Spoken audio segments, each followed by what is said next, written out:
There are things out there in the woods at night that we, as humans, should not disturb. This is my first time publicly telling this story. It almost sounds like the generic monster in the woods story, but I've been holding on to it for a few years now, and I'm finally ready to tell it. I live in the hill country of Texas, and this event happened back in August of 2018. I promise you, it's true. As anyone in Texas can tell you, August is very hot. The summer is what I like to call Diet August. And for good reason. I worked as a maintenance tech for a school district, so the heat and manual labor were my best friends. One of my buddies called me one day around lunchtime, and he told me there was a problem at his family's ranch. Apparently, one of the horses had gotten loose and ran off the evening before and hadn't returned. So he asked me if I could help look for it. It was Friday, and I didn't have any plans, so a trip to the ranch sounded like a great way to spend the weekend. A few hours later, I got another call. This time, I was told they found the horse, but it was dead, and that now we would go hunting for whatever killed this horse. For those that don't know, there aren't that many apex around here. Plenty of coyotes and wild pigs, and very rare, a mountain lion. But that's about it, unless someone has some exotic stuff on their land. One time, I saw a zebra chilling under a tree while driving down some back road. When I got off work, I went home and got changed into some hunting clothes and prepped my gear. At the time, I had an SKS, which actually worked fine. Ammo was very cheap. I assumed that we would need some quick follow-up shots, so I know it would do the job. With a big sharp knife to hang on my belt, I felt ready for whatever would happen. My friend picked me up, and we drove for about 2 hours before we finally arrived at his family's ranch. The ranch was beautiful, thick forest, rolling hills, and a lot of wildlife. The basic layout was the main house situated down a dirt road that took several minutes to navigate, so it was set pretty far from any roads. About 100 yards from the house was the barn where most of the equipment was kept, a couple of ATVs, and a cool little side-by-side that was always a blast to drive. There was a field where the horses were kept, but aside from that, the area was just wild land. Trails had been cut so many times that they formed very reliable means of exploring. When we got out of the car and got my stuff unloaded, I was told we were waiting on a couple more people to show up. Fine by me, the more the merrier. In the meantime, I was told to go to the barn and see what was left of the horse that had been retrieved from the forest. The scene that I saw was not something I expected, even though I really didn't know what I was expecting to see. It was torn to ribbons. Deep slash marks covered the body. The stomach was torn open, and I could see tooth marks where something had taken bites, but it didn't seem like it had been fed on, more like demolished in a fit of rage. That ruled out coyotes instantly. If a pack was strong enough to take this horse down, they would have done their best to pick it clean. It also couldn't have been pigs. There were no signs of injury on the lower legs. That left us with some maniac roaming the woods, or a mountain lion. The lion, rare as they might be, looked like the culprit. It actually broke my heart, thinking that we would have to kill it. To be honest, I would rather find a way to remove it and take it somewhere safe. But if it's taking down horses, it would have no problem taking down a human. The sun was slowly getting lower in the sky when the other guys showed up. I won't use their names, of course, but there were 4 of us. We discussed options for something and decided that a grid search using maps of the ranch would be our best bet. However, with so much land to cover, we would each take an area to sweep. Every 10 minutes, we would have a radio check to make sure we were safe. One of my favorite things about coming here was that there was some pretty awesome stuff we could use for our shenanigans. Tonight, we would have sets of night vision goggles. I chose the one with the head mount, so I could have one eye available to see normal. One thing about using night vision is the lack of depth perception, and I'm not keen on tripping over every bump on the ground. We chose our grid to search, checked our gear, tested the radios, and off we went. By our third radio check, I was finally in place to start looking. I took out the map, used my compass to situate myself, and picked the direction to walk. The sun was real low by now, and was already near pitch black under the canopy of oak and cedar trees. With the night vision over my eye, I was creeping through the brush, trying my best to make as little noise as possible. From the sound of it, I was the only creature being quiet. The forest was teeming with all the critters beginning their nightly activities. Raccoons, possums, cottontails, and jackrabbits. Of course, you can't forget about the bugs. The constant chattering of cicadas, mixed with crickets and whatever else is out there, made noise that gave the area an almost deafening feeling. Slowly I scanned the area with the night vision, rifle in the low ready position. 2 radio checks went by when I suddenly realized that the woods had gone quiet. Standing alone at night in a forest that no longer has any noise is a scary thing. Generally, animals will go quiet when danger is nearby. The problem was, nothing seemed to care about my presence, and now there was dead silence. I made my way to a clearing and found a tall hill. It looked like a good point to get my bearings, so I climbed a fairly steep slope. At the top, I had as close to a commanding view as one could hope when surrounded by tall trees. In any way, I was about maybe 20 to 25 yards from the tree line. The sun was down, with the last glimmer of purple and red sinking below the horizon. Navigating was about to get a bit more difficult. Using the night vision, I tried to pick out any landmark I could see to figure out where I was on the map. Swinging my head around, I caught a reflection of eyes in the trees. They were big and bright and unblinking. I stared for a moment, deciding what I should do. I could see pretty well in the clearing, thanks to the moonlight, but in the tree line was pitch blackness. I called out to the eyes, trying to get whatever it was to move so I could see it better. I could tell it was taller than a deer, or basically anything else that lived there. So I thought it was a person. Suddenly, I was really wishing it was a mountain lion. A horse mutilating cycle was not what I wanted on my hunting bingo card. I called out and said, "Hey, this is private land. You need to leave right now." Nothing happened for maybe 30 seconds when I heard the eye speak. It said, "Leave right now," in a perfect impression of my voice, as though it was recording. Safe to say, that was extremely unsettling. I raised my rifle and said, "If you don't leave right now, you're gonna die." As soon as I said that, the eyes lifted as though they had stood up. The height from my best guess was maybe 7 to 8 feet, depending on how tall the tree next to it was.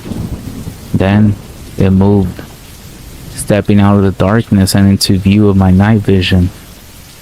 It repeated my words again, saying, "If you don't leave right now, you're gonna die." For a moment, I was in shock. This thing looked sickly white, maybe gray. It had a long and slender frame. Without a second thought, I pulled the trigger and fired. How I ended up missing at this distance was a mystery to me. But I fired again, and this time the bullet struck home. The creature let out this monstrous, unnatural wail like a mountain lion scream, mixed with what sounded like an air horn. I was stunned. nearly paralyzed with the most primal sense of fear I have ever experienced. Then it took a step towards me. I fired again, and again, and again, emptying my entire magazine of 20 rounds, but it still kept walking. If I hit it, I didn't know because it hadn't screamed again. Without taking my eye off of it with the night vision, I fumbled to eject the magazine and was reaching for another when it stopped walking maybe a yard from me. The creature stood there, staring at me. It didn't have any hair, and its skin looked as though it was merely wrapped tightly around bone with no muscle or definition. The eyes were small. Despite having a massive reflection in the IR, there was a line that I guess was most likely the mouth. I stood there, not knowing what to do. It raised its hand towards me, and then I saw the fingers. There were 4 fingers, long and black, tapering down to something like an ice pick. That's when the smell hit me. It was like hot vomit, with the odor of decay and feces. In my brain, I knew I had to get away from it, but I physically couldn't move. Just before the fingers made contact with my shoulder, there was this moment of clarity and I was able to move. With a fluid motion, I dropped my rifle from my hands, falling across my chest and being caught by the sling, and with my right hand I drew out the knife. I slashed upward. I ended up slashing up from the creature's right hip towards the left shoulder. It screamed and took a step back. This was my moment to run. I stepped backwards and fell down the side of the hill, rolling as I tried to not drop the knife and keep my rifle from being too damaged. At the bottom, I rolled to my feet and took off in a flat sprint, crashing through the brush like a train. I could hear heavy steps behind me. I knew if I looked back, I would most likely die. So I just kept running and trying to avoid hitting a random branch as they briefly came into view in the night vision, which had somehow stayed on my head. I'm not the strongest runner, but fear and adrenaline are excellent motivators. I came out of the forest and directly into the other 3 guys as they were on their way to me. They started yelling and asking what happened as I screamed, "Just fire away," as I tried to recover. They took my word for it and began shooting into the trees, emptying their mags on their 2 AR-15s and 1 AR-10. As their rifles became empty, they helped pick me up from the ground, and we started running down the trail and back towards the house. After what felt like forever running, we flew into the house and locked the door. We kept shifting our eyes to each other and out the nearest window. Once we felt like we had the air to talk, I explained what happened. They told me they heard the shots and started heading towards my direction, thinking I had found a mountain lion or somehow got injured, trying to signal for help. It was then that I realized I had likely dropped the radio when I fell down the hill, because they said they tried getting me on their radios, but I hadn't answered. It was only after I finished talking that my friend, whose family owns the ranch, said that they had heard strange things before, but never tried to investigate. None of us got any sleep that night, keeping watch out the 4 sides of the house with rifles loaded and ready. Lucky for us, nothing happened, and we got ready to leave once the sun crested the horizon. The drive home was uneventful and without much conversation. When I got home, I immediately undressed and just took a moment to stare in the bathroom mirror. I had a handful of scrapes and scratches that I hadn't even noticed. My back was sore, and my right ankle felt a little sharp. That shower was one of the greatest feelings I had ever had. And when I was done, I collapsed on my bed and was instantly asleep for the next 15 hours. Coming face to face with that monstrosity was definitely the scariest moment of my life, and I haven't returned since then. It took over a year to finally get comfortable with being in the woods again, even though I still get a sinking feeling whenever I see the sun setting. What was it? I Don't know. And quite frankly, I'm not interested in finding out. But if we meet again, I'll be sure to have plenty of bullets and a sharp knife with me.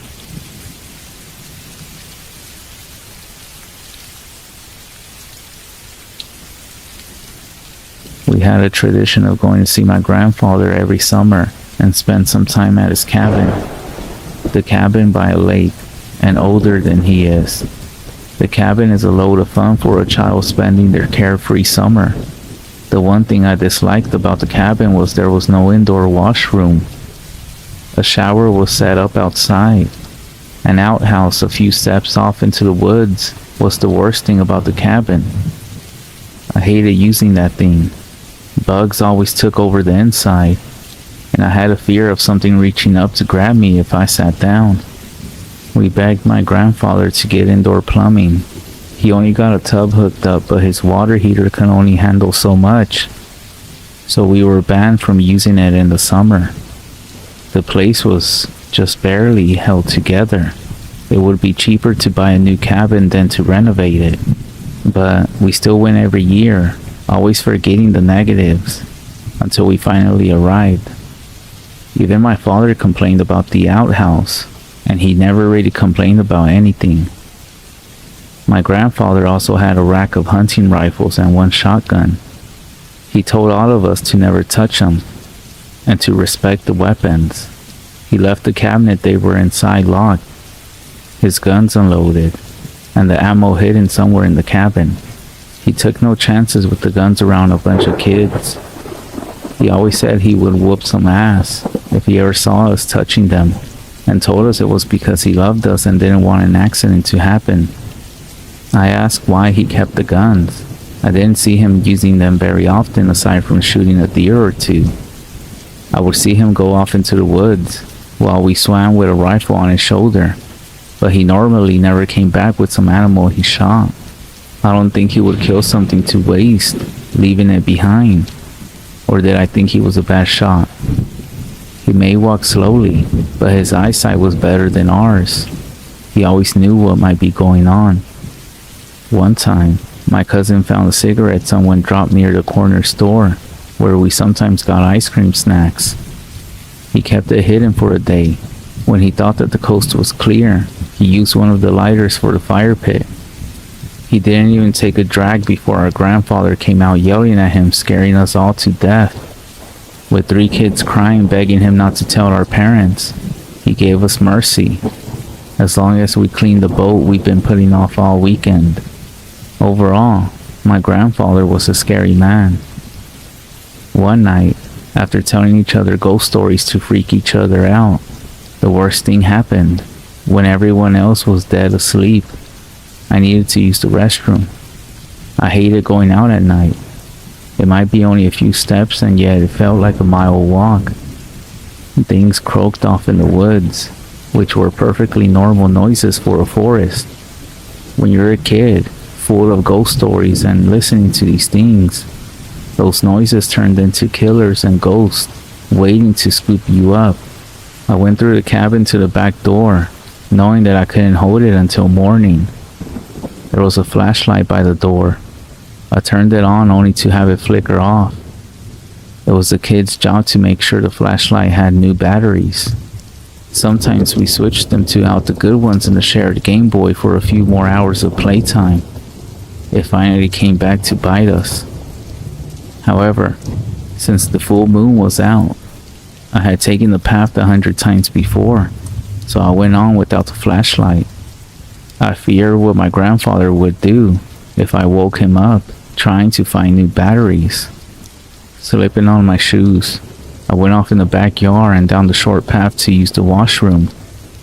I heard a noise, and I looked over my shoulder and walked faster, fearing what might be looking at me in the dark. That was a mistake. Going without a flashlight and not paying attention to where I was going could have killed me that night. The longer I walked, the more afraid I was. It should not take this long to get to the outhouse. Another crack of a twig made me jump. I could no longer hold it and needed to step off the path to do my business and carry on. I hated going to the washroom out in the woods. At least it was quick, and I was back on the path towards the cabin. But was I? Nothing looked right. The trail appeared too overgrown. I didn't understand how I had gone so far off the path. In my mind, I went the right way the entire time, and I only got lost when I stepped aside. Fear nearly froze me to the spot, forcing my body to move. I started going down where I thought I had came from, praying to find the path again. At this point, I called out for someone to come and get me. A sound came, and I shut my mouth, heart beating so fast that it hurt. I looked around trying to see what was stalking a poor scared kid in the dark. Something flew at me. Wings flapping and a screeching cry made me snap. That's when I ran, screaming, trying to get away from whatever this thing was. Only when I stopped running and was very lost, I realized I just got scared by a bat. Just a normal, harmless bat. I wanted to cry, unless someone noticed I wasn't in my sleeping bag when they woke up to go to the bathroom as well. No one would know I was missing until morning. How long would it take until someone did notice? I skipped breakfast pretty often. They might even assume I was just sleeping in. I didn't want to stay out in the woods overnight. Having no other options or ideas of what to do while lost, I kept walking while trying to force back my tears. I had forgot it was best to stay in one spot while being lost in the woods. Just going deeper in them wasn't the best idea. I felt cold, scared, and was getting bit by bugs.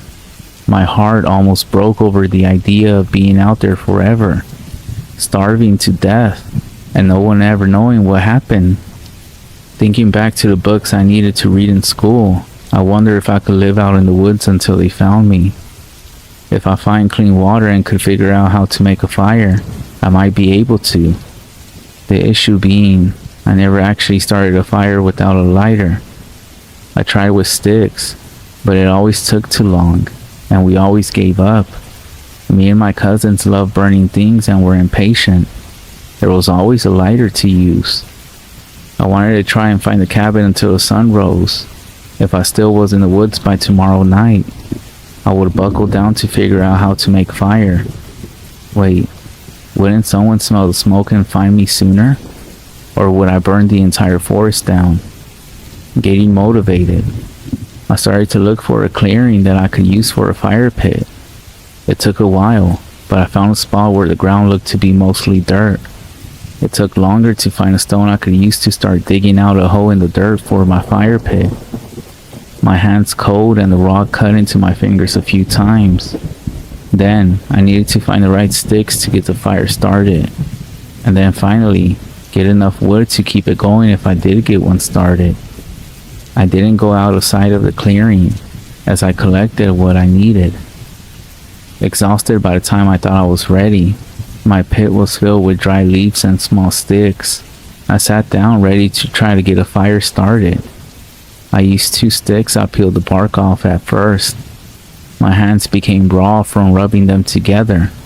Frustrated, I didn't think I could get them warm enough from the friction to get anything started. I then tried the rock method. I didn't know if any rocks would do, or if my grandfather had a special type in his fire starting kit. A miracle of the night happened when I found the right rocks to smash together. One spark caught and I nearly fainted when the leaves burned and yet didn't catch fire. I kept trying until I had a very small flame that I actually fed with my breath. I've never been so proud of myself in my entire life. The smoke blew into my face, causing me to cough and eyes water. Still very happy for my very small fire though. There wasn't a way to tell how long I was out there for. The sun hadn't even risen yet, so at least a few hours. As I warmed myself by the flames, I heard something off in the distance of the woods. I heard it again. My chest got tight with hope when I recognized that the noises I was hearing were human voices. No one I knew. but still someone out here in the woods with me. With my fire still going, I would be able to see my way back to the clearing if needed. I hurried off towards the voices, so happy I couldn't speak. Mine. The voices were a warning for the person they were speaking with. It sounded strange, as if English wasn't their first language. Still, it was someone who could help. At least, that's what I thought. Rushing into another clearing, all my excitement faded when I saw what belonged to those voices. A dead, torn to pieces deer sat in the middle of the small clearing, blood soaking the grass and leaves. In the clear moonlight, I saw 3 pale things, figures, all hunched over in the deer, tearing in with their hands and teeth. All their limbs were skinny and far too long for their bodies. Each of them were pushing aside each other, trying to eat as much of the deer as they could. Skin pale and drawn tight against their bones, faces covered with blood, each of them bald, with a mouth far too large for their face, and their eyes, oh God, their eyes were missing. Each of them had black empty sockets. None of them noticed me, that is, until I let out a scream. All 3 heads darted up. Now knowing there was some fresh prey, I turned to run. Sounds from behind me said they were all starting to chase me. Tears came to my eyes, making it nearly impossible to see where I was going. I slammed into a tree hard enough to hit my arm to the point I thought it was broken. I tumbled to the ground, crying in pain. My moment of weakness enough for one creature to get on top, limbs on either side. The head looking around trying to hear where I was. The large mouth opening, dripping blood on my tear-stained face. The moment before the mouth filled with teeth tore my face off, a loud cracking sound echoed through the forest. The creature blown off. I screamed even more when a powerful hand grabbed my shoulder to drag me to my feet. Grandpa. I choked up when I saw him clearly through my wet eyes. He was holding a shotgun, ready to fire again. His face stern, not afraid or surprised of the creatures. I expected them to attack us. They somehow knew what the gun could do. Grabbing their dead, they dragged it deeper into the darkness. The moment they were out of sight, I heard the worst noise. Awful sounds of bones cracking and breaking. They were eating the one my grandfather had shot. It was all too much for me. I broke down crying, my grandfather silently bending over to pick me up in one arm. As he carried me through the woods, he stomped out my small fire on the way out. He didn't scold me for crying or getting lost. Him actually comforting me that night was the kindest moment we ever shared together. We arrived back by the time the sun was rising. My mother and father awake and worried out of their mind. They scooped me up when we arrived, and I cried all over again. Before we left, I was able to get my grandfather alone to ask him what happened. Those things wouldn't bother us at the cabin. I only saw them because I went too far in the woods.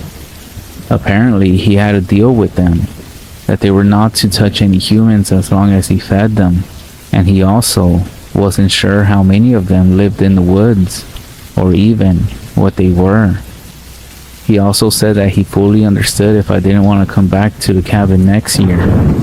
I almost didn't, until he passed away of natural causes. I spent parts of my summer at the cabin. He wasn't able to get an indoor toilet, but he did mark the path to the outhouse with those solar charged lamps that people use in their garden to make sure that no one ever goes off the path again.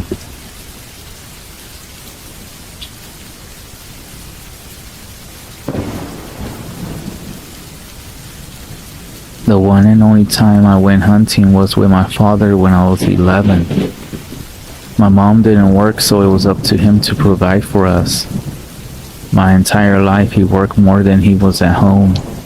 When he did come home, he would drink in front of the TV, too exhausted to do anything. The years crept up on him, and he finally noticed how old I had gotten, and how I was already shaping up to be a disappointment in his eyes. I was small for my age. I stayed inside to read instead of playing sports. My body was so frail I got sick often. When he finally truly looked at me for the first time, he didn't recognize the son that lived in his house. Therefore, he thought that hunting would be the answer. If I would man up and shoot something, maybe I might grow into the person he wanted. We never really spent any time together. Hunting with my father felt like being stuck inside a forest with a stranger. What kind of person even enjoys camping? Was I even missing something? My father kept sipping away at a steel water bottle that I knew didn't have water inside. Without it, he never would have lasted the day. We caught no fish at the lake for lunch the first day. Trying our luck, we went into the forest trying to shoot something for dinner. We packed something to eat, but not much. My father worked hard. However, he was supporting all three of us on his own. I knew it would be four of us soon. My mom hadn't told him yet, and I wasn't sure how he would take it. I really prayed she would leave him. As heartless as that was to hope for, we could go to my uncle's house, so my father could be alone. Maybe retire in a few years without having to worry about supporting a family.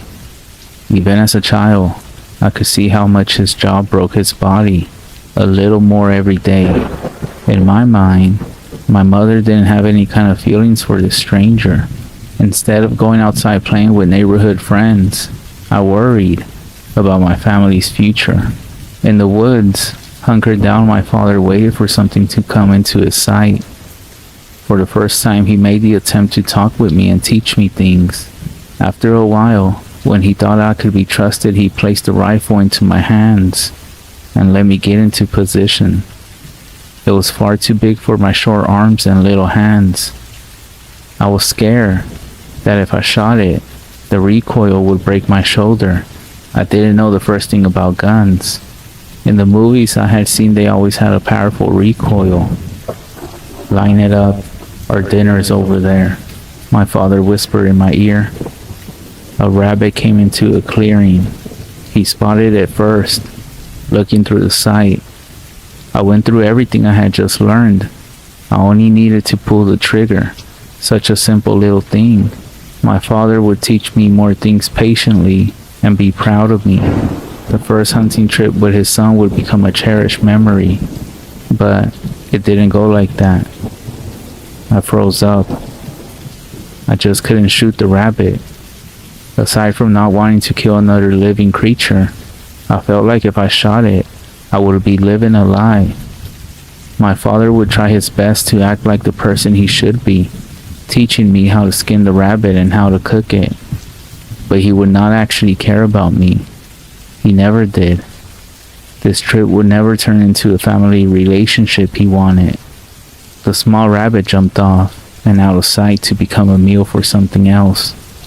I eased up the grip on the rifle the moment before it was snatched from my hands. My father shot at the rabbit now hidden in the bush. "Why didn't you shoot it?" he hissed at me. When he got angry, his voice got low.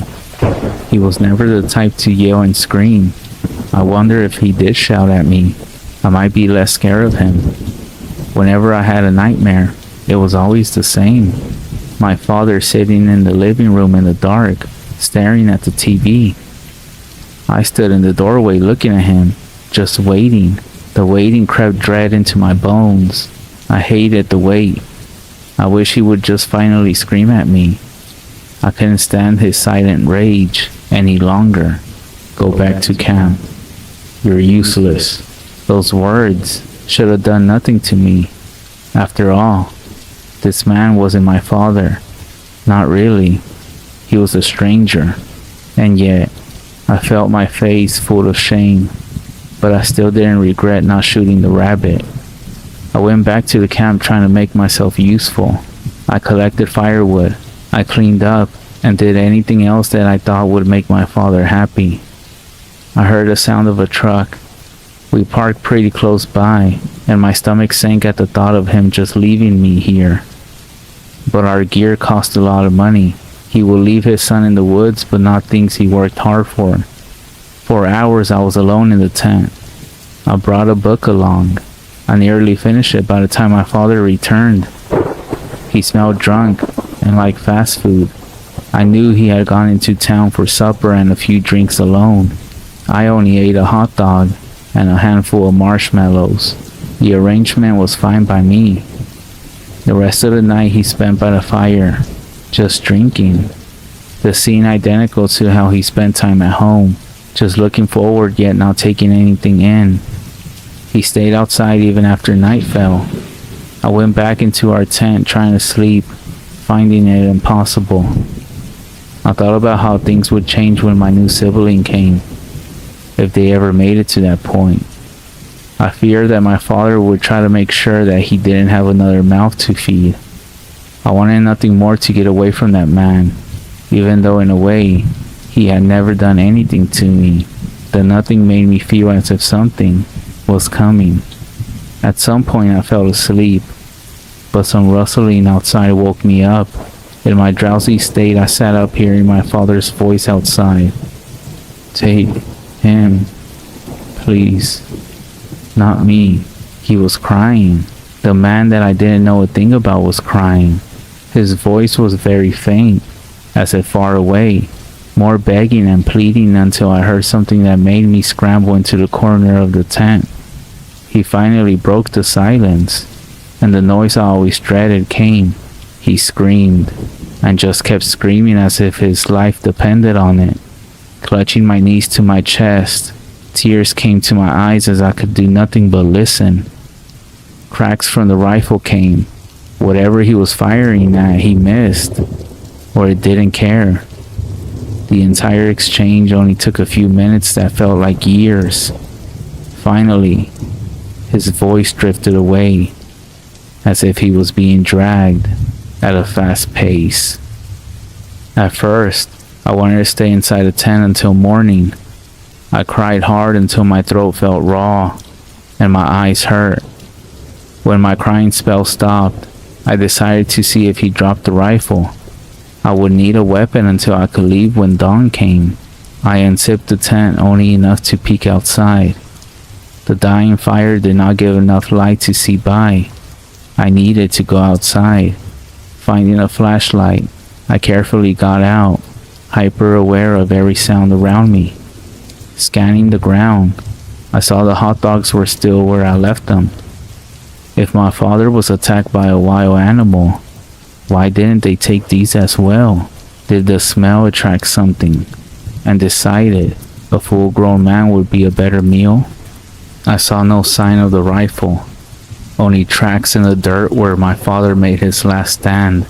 I felt sick because I realized he was coming towards the camp instead of the truck when he got snatched away. He was either trying to save me or wanted to use me as bait. Thinking the truck would be a better place to wait until the morning, I started to look around trying to find a trail towards it. I stopped when I heard a voice. "Please, not me. Help." It sounded so hurt and awful, but I knew that was my father calling out. For the first time in my life, he was trying to reach me. I abandoned the idea of the truck. I foolishly turned away and went towards the voice. For hours I walked in those woods getting hopelessly lost. I felt sick with fear. Anything could be in the dark, and I only had a small flashlight to protect myself. Whatever took my father easily overpowered a full-grown man.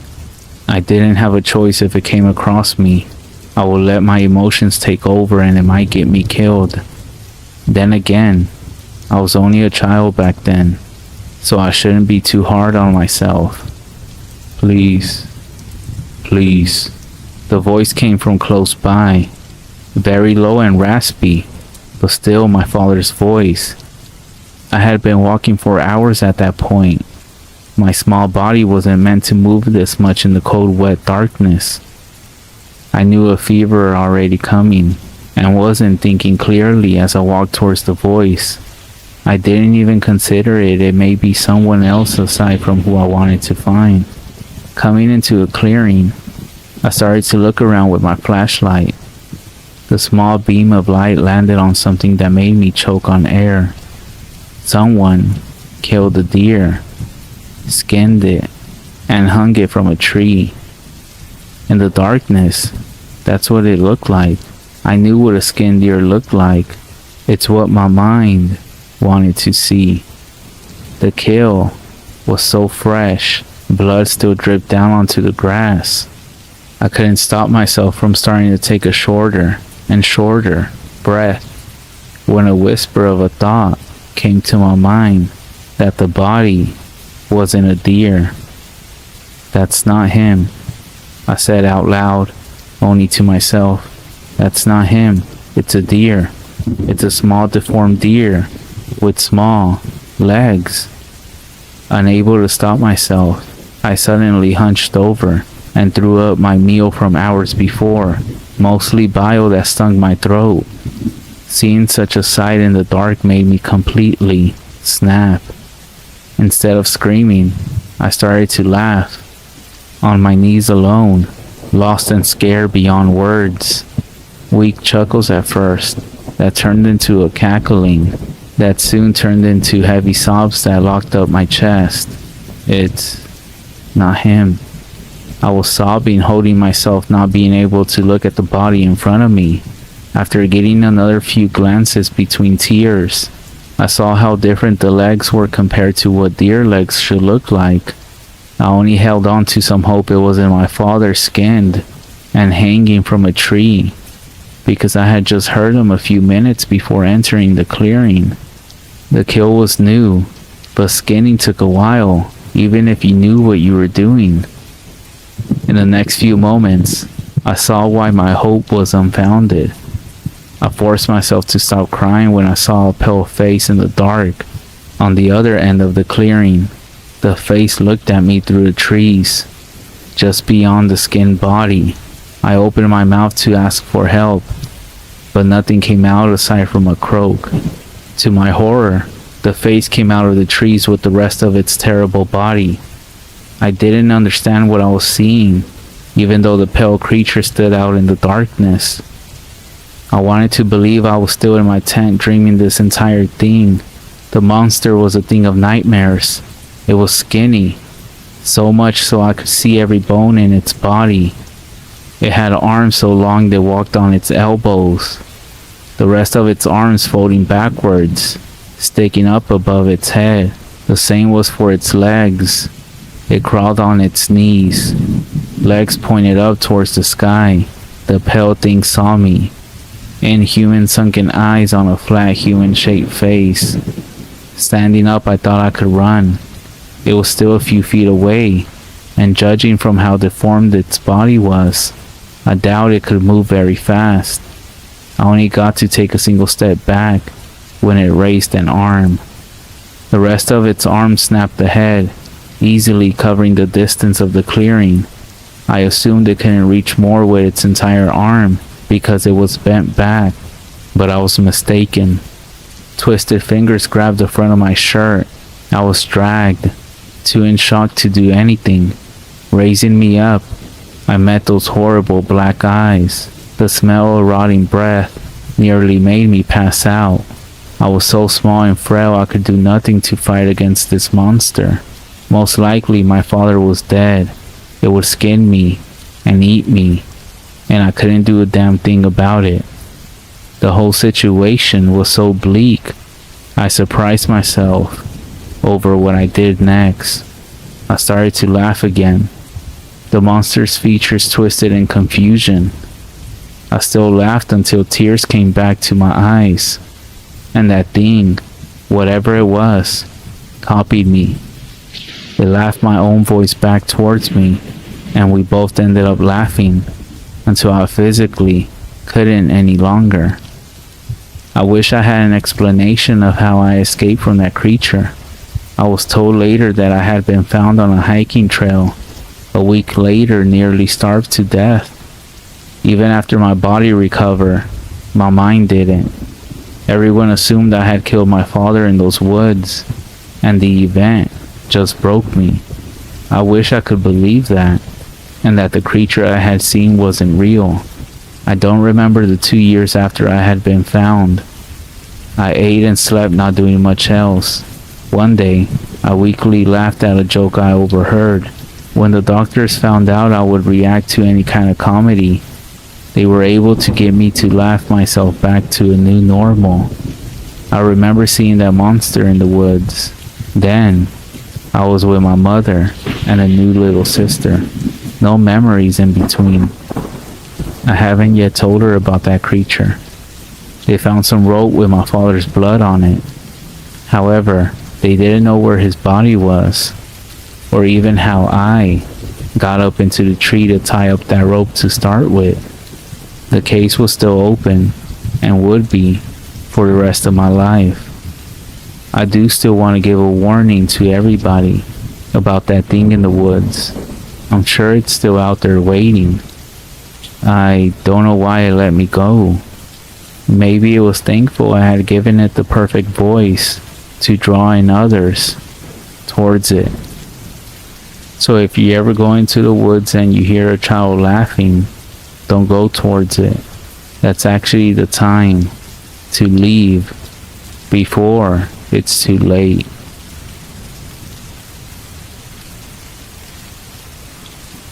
I want to start the story off by saying that I am Navajo.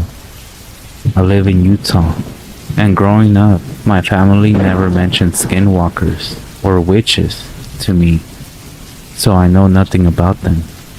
My grandpa died just before the summer, so my parents sent me to live with my grandma to help her around her ranch. For company, I brought my cat along with me. He was an orange tabby. We had only been there 2 weeks when my cat went missing. I figured that he would come back, but he never did. I called him and looked for him, but nothing. A few days later, I was bringing some hay out behind the barn when something orange caught my eye. It was the remains of my cat. By the looks of it, he was attacked by something, most likely a coyote. They're all around here. However, when I picked it up, I used a pitchfork, and I immediately noticed that there were no bones. It was just a pile of skin and fur, but I also noticed that there were small splotches of what seemed to be red, yellow, and white paint. At first I thought he might have gotten into something, but the way the paint was on his fur, if you told me someone had put it there on purpose, I'm not sure you would be wrong. Even though there wasn't much left to him, I did love him, and I was heartbroken. So I put his remains in a wood box that my grandmother had in the barn and buried him behind a hill. I marked his final resting spot with a nice stone I found, and so that everyone would know he was there. I painted his name and the date in neat white letters and numbers. Only a couple of nights later, I was hearing just outside the hogan and something scratching at the door. My grandmother, however, doesn't have any other cat, and I don't remember seeing any hanging around the ranch. Regardless, I go over and open the door, or at least look out, and each time there was nothing. After a couple of nights of this, I decided, come the morning, to go check on my cat's grave. When I got out to the hill, I saw that the stone was still in place, and nothing looked disturbed. But something told me it wasn't right. I went back to the barn for a shovel, and came back and carefully dug up the grave. I removed the box, and before opening it, said a little prayer. When I took off the lid, you can imagine my surprise when his fur and skin were gone, and instead, the box now contained his bones. At least I thought they were his. I just couldn't believe it. I know for a fact that when I buried that box, it was with fur and skin, and not a bone in sight. I wish I could say that this incident was the only strangeness that I experienced while living there, but it's not. As a result, my respect for the Navajo Nation, what the elders say, and for skinwalkers has now grown. I'm not saying I was involved with one, but now I really believe and know why our elders don't talk about them. What I will tell you is, don't seek them out. Stop researching about them. Stop thinking about them. You're basically inviting them into your life. Because even with small attention that you give them, they will come looking for you.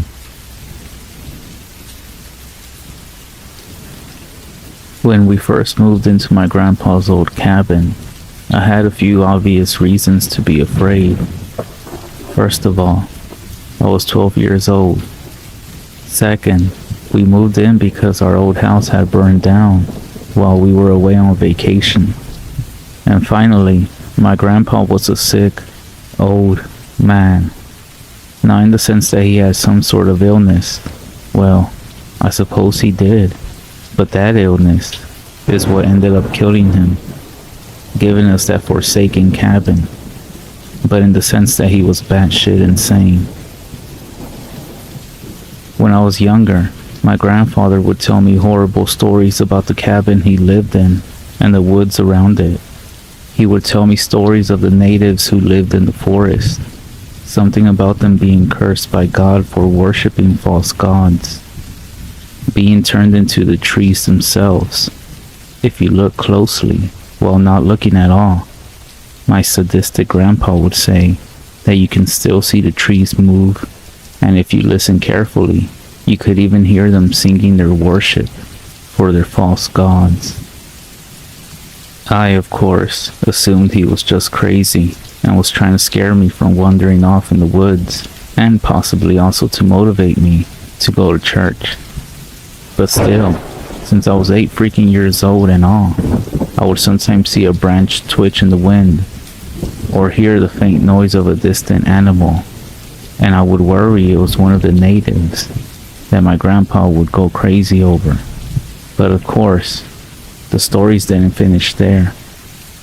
Not only was this cabin the original home to a clan of witches, but also home to a cannibal and at least 2 serial killers and a family that used to worship the devil.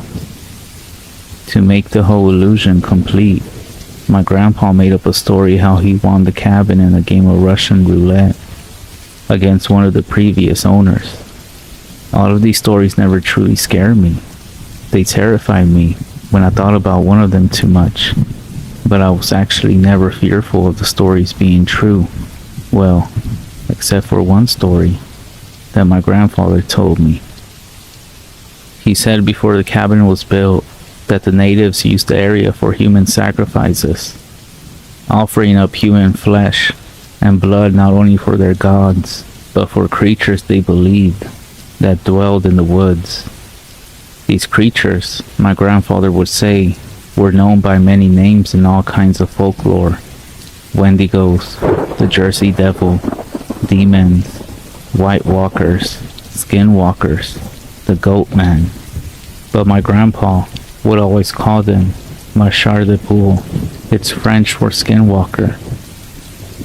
These beings of divine or mystical power were known to feed off anything from human flesh and blood to a human soul, or even fear itself. The Skinwalker would stalk their prey throughout the woods they inhabited if the sacrifice given was not enough to feed their hunger. They always attacked groups of people, never a single person. That's the reason why my grandfather said that he lived alone. The Skinwalkers would play with their food, often turning their form to look human to trick and torment anyone they sought to feed off, before finally killing them. My grandfather said once they finished feeding off of anyone unlucky enough, they would peel the skin from bone, and wear it like a suit, often visiting the families of the dead to further torment mankind. The reason the story scared me so much was because I truly believed I saw one. When I was 8, I was playing in the backyard of the cabin. My grandfather sitting on the back porch, smoking his pipe and humming some old tune. He told me he was going to go inside and fetch some more tobacco, and he warned me not to go too close to the woods. I nodded and kept doing whatever I was doing at the time. After a few minutes, I felt the air around me turn cold, and everything seemed to get heavier, and I began to smell something like pennies, and the cold grew stronger. I realized it smelled exactly like blood. I felt a chill run up my spine, and I nearly gagged on the metallic taste that lingered in my mouth. I was about to stand and move back inside the cabin when I heard a soft laugh faintly beyond the tree line. I realized it sounded just like my own laugh, but now I was already scared. So scared I could hardly move at all. The smell of copper grew so strong that I thought I might pass out. But then, just out of the corner of my eye, I saw something move. I swallowed my spit and slowly turned to see a little boy standing just in front of the forest. I was almost relieved until I saw his eyes. They were pure white with no pupil, just pure white. I felt my knees buckle under me and my lip began to quiver when it smiled at me. But when it smiled, the teeth were missing, and it was just a set of black, rotting gums that I could smell from several yards away. It lurked ahead, doubling over, seeming to hack and gag and laugh all at the same time. Then, it bent backward, placing its hands on the ground, and looked at me from between its legs. I swear I could hear bones break and crack as it began to crawl backwards into the forest, all the while making this gagging, laughing sound. That's when I passed out and wet my pants. I woke up a few minutes later from my grandfather gently shaking me up. The smell had magically disappeared, and there was no evidence of the creature I had saw just a few minutes ago. I told my grandfather what I had saw, and he grew so pale he almost looked like the little boy's eyes. He drove me back to my house, not saying a word the whole way. I told my parents what happened, and I was assured I must have just fell asleep and dreamed the whole thing. So eventually, that's what I convinced myself had happened. It still haunted my dreams, but I was convinced it was my imagination, and my grandfather's old stories were just getting to me. But then, we moved into my grandfather's cabin. Since we had lost all of our belongings in the fire, we had nothing to unpack. Even though I had convinced myself that I dreamed what I saw all those years ago, I was still worried about living there for an extended period of time. My parents let me watch some movies we rented while they were cleaning the cabin that had been vacant since my grandfather died when I was 10. Eventually, I dozed off. I woke up on the couch a bit surprised I had fallen asleep for so long. As I rubbed the sleep from my eyes, I became aware of the tapping that was coming from the front door, almost as if someone was knocking with their fingertips.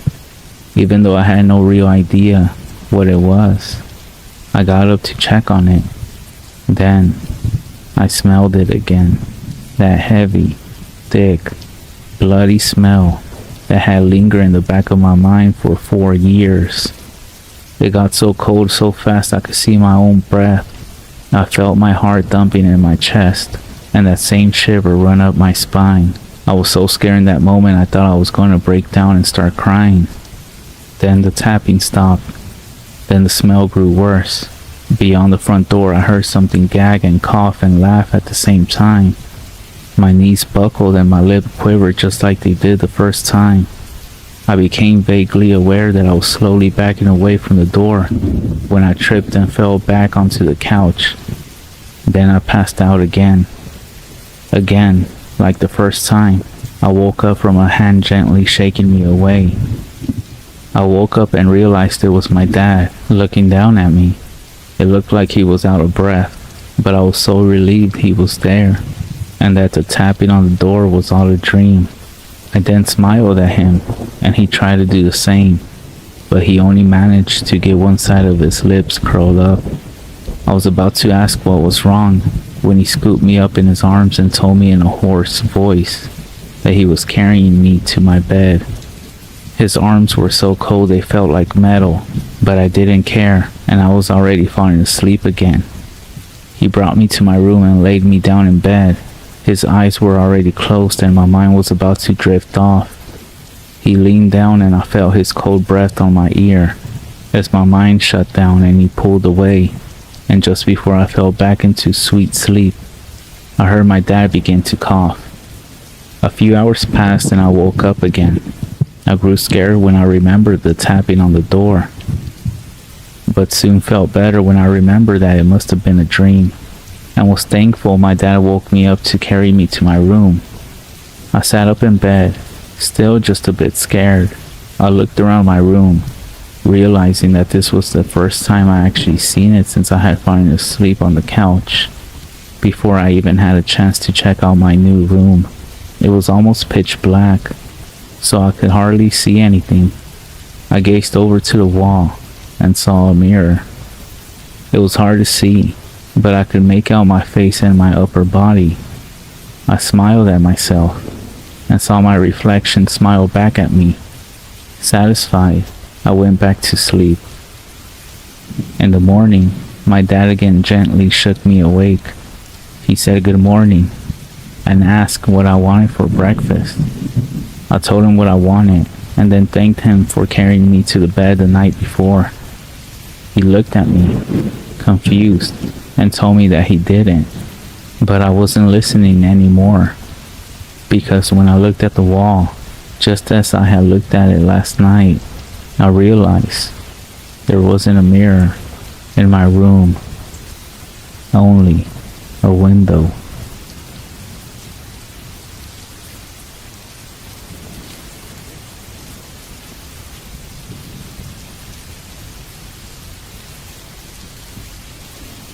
Two years ago, I went to go visit family up in North Minnesota around Labor Day weekend. I won't give the exact location, but will provide at least the general location where this happened. To keep it short, I'm hoping someone may have had similar experience, or may have had a general idea what this theme or entity was walking around our tent. On that Labor Day weekend, my girlfriend and I were planning on spending time camping with her family. Both of us were very excited to get away from the everyday city life, and we anticipated a much-needed low-key weekend. We arrived at their location around noon on Saturday, and were all greeted by everyone there. During the day and evening, we were enjoying ourselves with random fun activities, and catching up on how everyone was doing. As the night started to settle in, we were all near the campfire for a few hours until 11 p.m. Eventually, the family and ourselves called it a night, and we all headed to bed. My girlfriend and I were offered to sleep in a bigger size 6-person tent. It belonged to a relative who I will call Mary. It was a kind gesture at that time, as we only brought a 2-person sized tent. Having that additional space for our belongings and our air mattress was a nice added feature. Mary's tent was positioned not too far from the campfire and the rest of the family. The family did a wonderful job clearing and maintaining the area for their smaller RVs and additional tents. To the back of the tent, about 20 to 30 yards, is where the woods started with semi-thick brush and trees. Us three were laying down chatting, and eventually they both fell asleep. For some reason though, I couldn't sleep, so I was on my phone passing time, hoping to eventually drift off to sleep.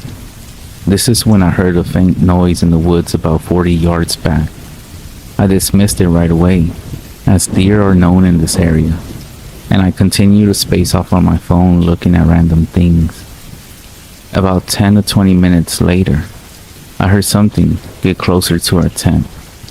I could hear twigs snapping and moving between bushes getting closer to our area.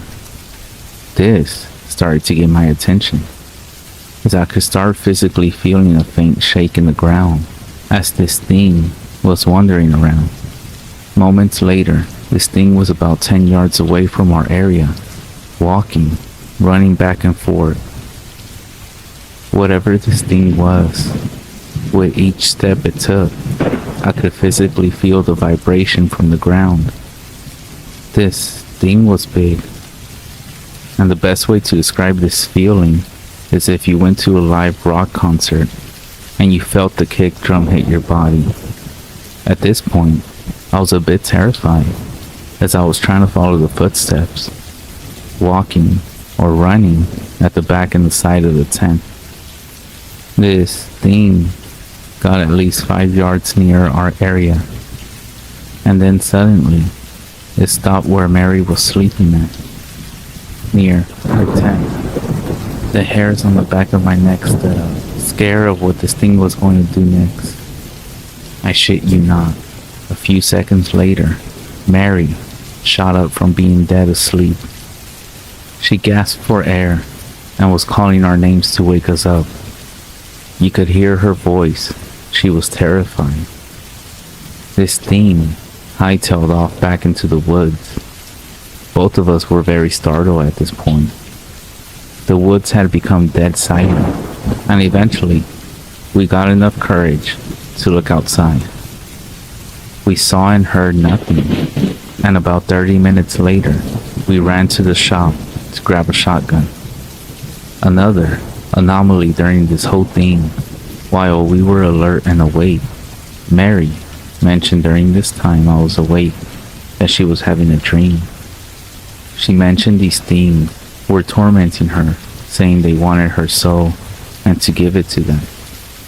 My girlfriend dismissed the whole thing and said it was most likely just a deer, etc., running around. After hearing my girlfriend say that, I never told anyone about this story until recently, as I started to think about it again, trying to figure out what the hell this thing or entity was.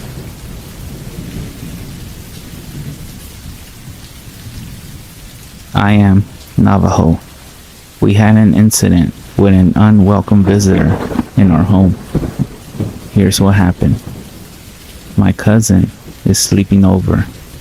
He's the same age as me. We're both 13 at this time. We're in my room, talking and hanging out. It is around maybe 11 p.m. It is a pleasant summer evening, so my window is wide open. It's also pretty dark outside, and my dad is in the living room watching TV. But as always, he's dozed off on the couch. My mom has already gone to bed. My cousin and I are keeping it down, but we're not ready yet to call it a night. All of a sudden, we hear the screen door to the front of the house open and slam shut. We think it's my dad. My mom, she tells us the next day she hears footsteps on the carpet. Whoever it is, she says, goes through her room and towards the bathroom, so she naturally assumes it's my dad. Then she realizes that she's unable to move, as if she's paralyzed. Still, in my room, my cousin and I again hear the screen door open and slam, only this time more loud. It wakes up my dad, and he comes to my bedroom to check on us. Finding us both there, he wants to know which one of my friends just slipped out of the house. It takes a few minutes, but we convince him we were by ourselves, and that we thought it was him going in and out. I can see by the look on his face, he's not really buying it, but he has to admit we don't seem to be lying. He then leaves, and as he's closing the door to my room, he tells us to stay out of trouble and go to sleep. All we could do is shrug. The next morning, My mom tells us about what she heard and how she could not move. She also tells us that the second time the door slams, she then hears what sounds like a horse galloping by her bedroom window. She then has all of us pray, and now, every year, we hike up the mountain to a high point and we pray for protection from evil.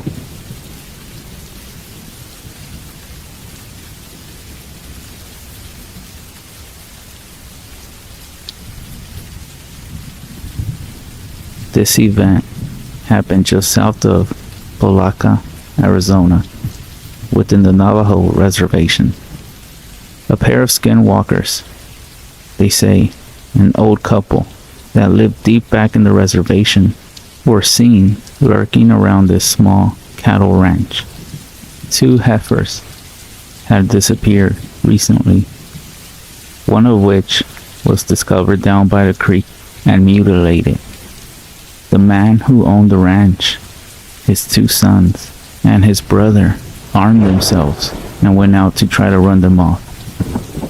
One of the sons, not yet 18 years of age, was searching out beyond the barn when a dark shape, materializing from the darkness itself, loomed up in front of him, almost nose to nose. As the boy attempted to raise his rifle, the figure raised its hands up to its face as if it was going to yell something. The boy, trying not to look at it in the eyes, then felt something rush into his face, like dust or sand. Even though he tried not to, he ended up taking a breath, and some of it was inhaled in. Immediately, things went dark, and he started experiencing hallucinations.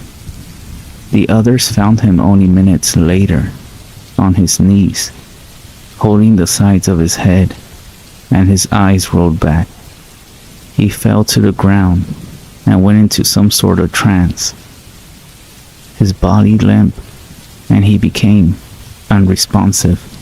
They carried him back to the house, and they summoned the local medicine man, who came and said some prayers over him, but he told the others there was nothing to be done but to wait for the dust, traces of which were still on his face and his shirt, to wear off. He promised he would come back the next day when the sun was up and bless the Hogan. Later, after he had regained consciousness, the boy swore to the others that he was the victim of a dog-faced creature.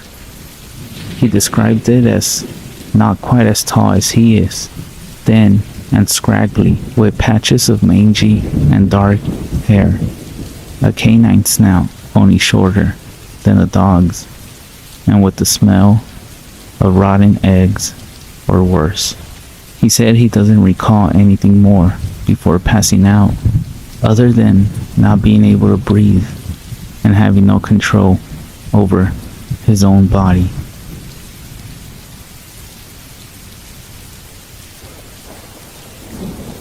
My grandfather told me a story once, as we sat around a campfire in his backyard in the cool night of the Arizona desert. The horizon was clear, and each star twinkling a purple sky, with a full fat moon hanging low over the mountains. His voice was raspy, the result of a lifetime of smoking cigars and drinking whiskey. The fire danced and shined across his wide dark eyes as he settled into his seat, ready to tell his story. Way back when I was a boy, about your age, I lived outside a reservation with your great-grandfather.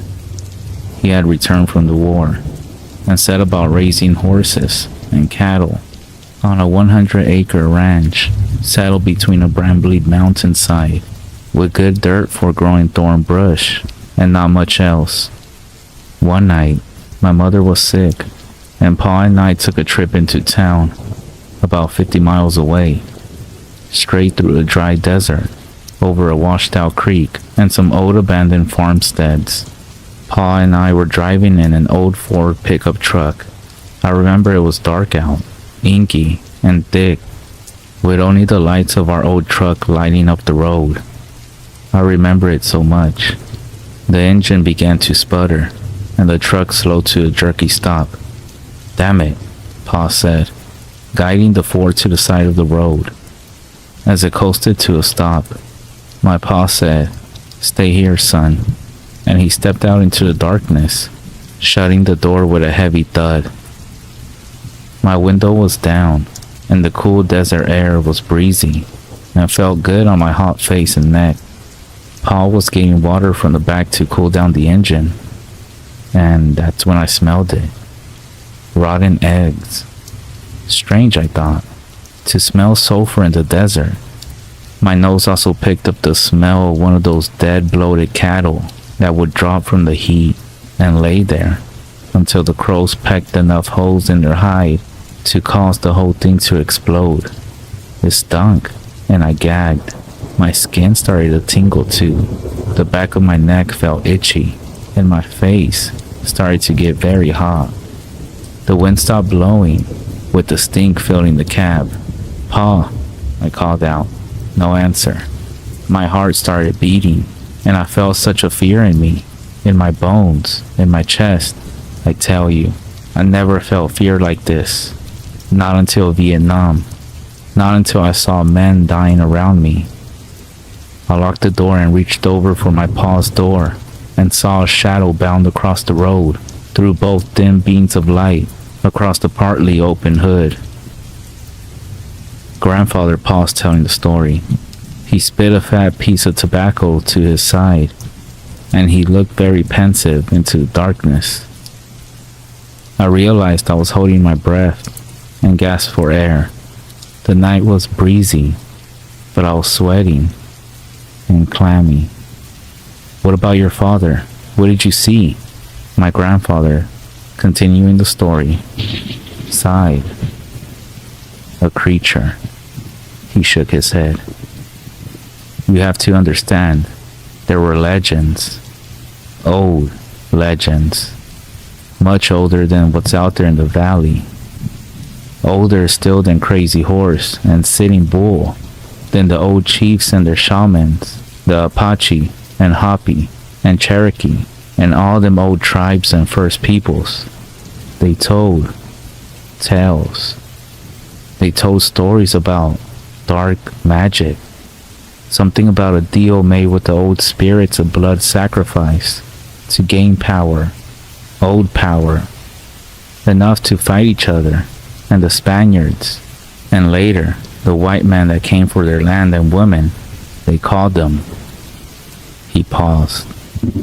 Grandfather took a deep breath and looked towards the fire, to the sky, the desert, the creek, the moon, the sun, and then leaned a little bit and said, "They would call them skinwalkers, old warriors resurrected as skinless men, walking on deer legs with the torso of a man and the head of a coyote, but they were messed up, long and disfigured, teeth like a Bowie knife, long arms, and standing 7 feet tall, even hunched over.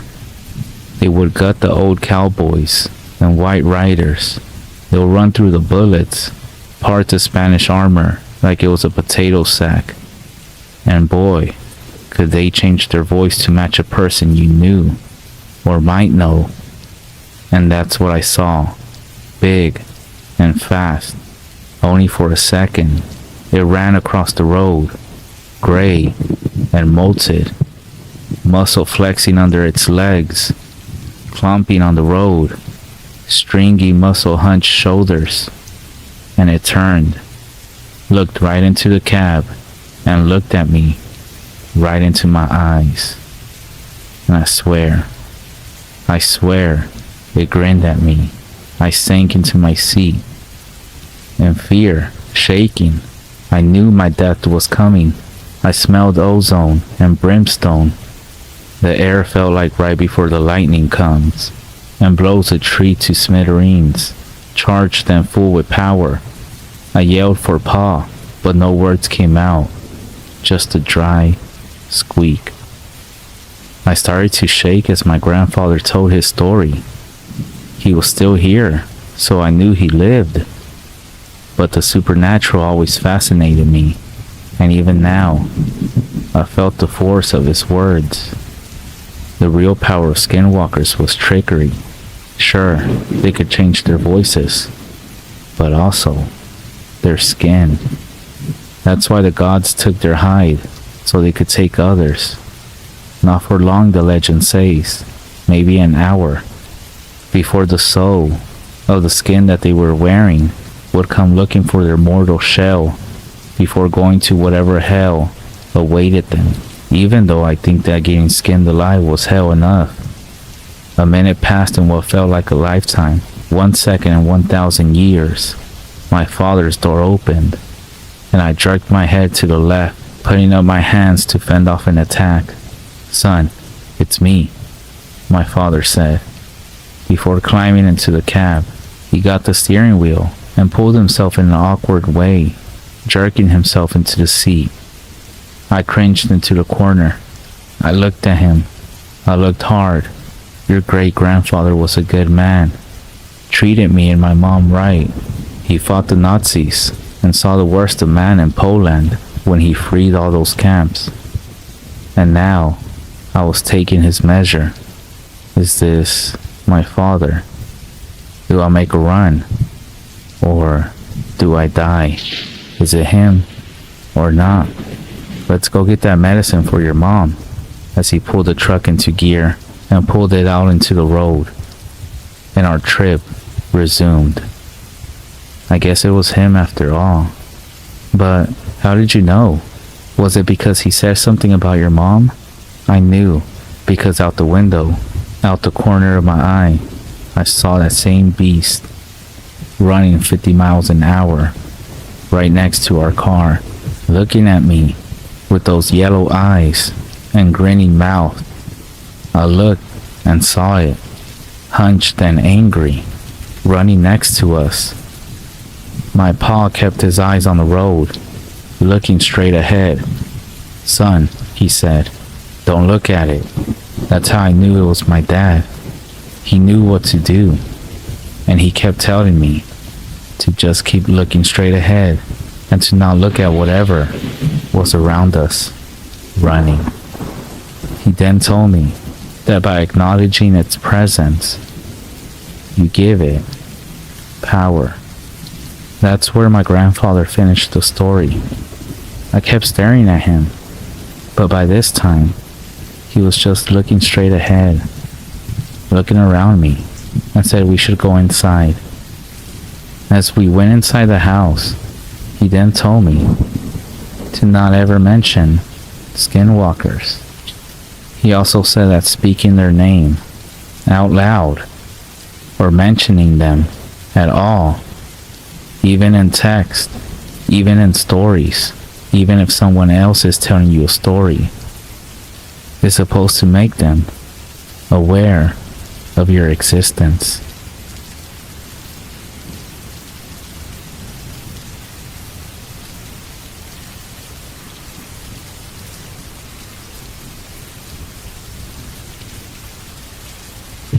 So we end up playing football, digging around with me. There's the white kid Tanner, 5 of my cousins, and then 4 of their friends. In total, there were 5 girls and 6 boys. We all were around 15 to 17.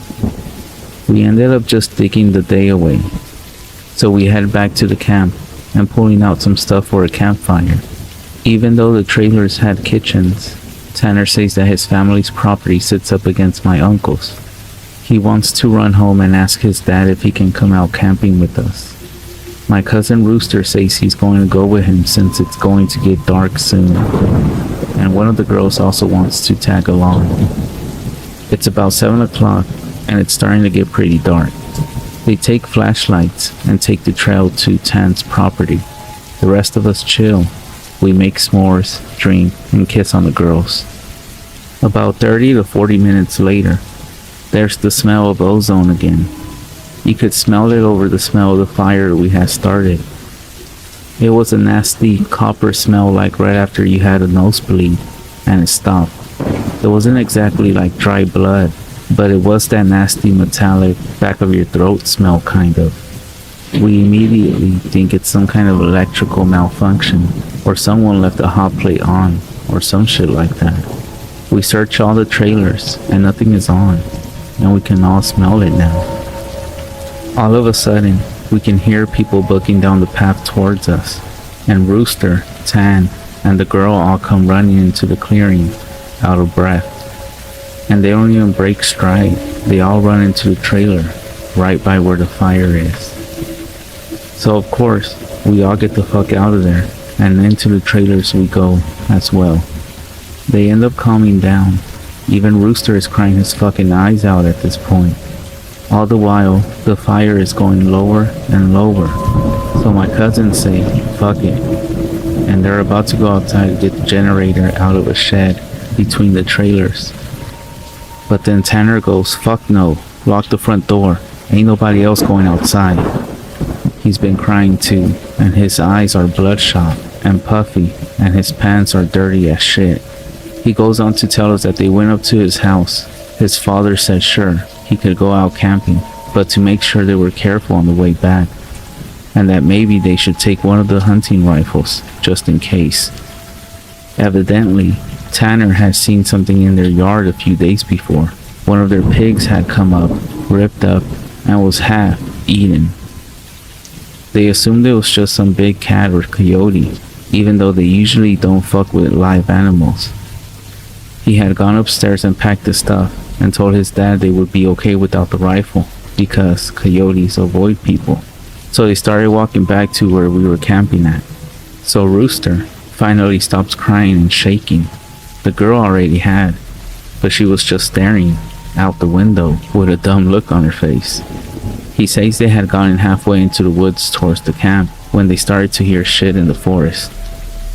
It was almost pitch black by this time, so they weren't sure at first what the fuck it was. The girl says that she heard something in the bushes right off the trail, and they all beamed their flashlights over there, and there was someone standing back in the woods. Rooster said they shouted at him and told him that he was scaring the fuck out of them and what a dick he was. He says that's when he realized that the guy was actually facing away from them. So they keep walking. They say that they look off into the forest on the opposite side, and there's a dude standing in the forest, backwards, slightly closer to the path. So now they start power walking, and Tan keeps going. I should have taken the fucking rifle.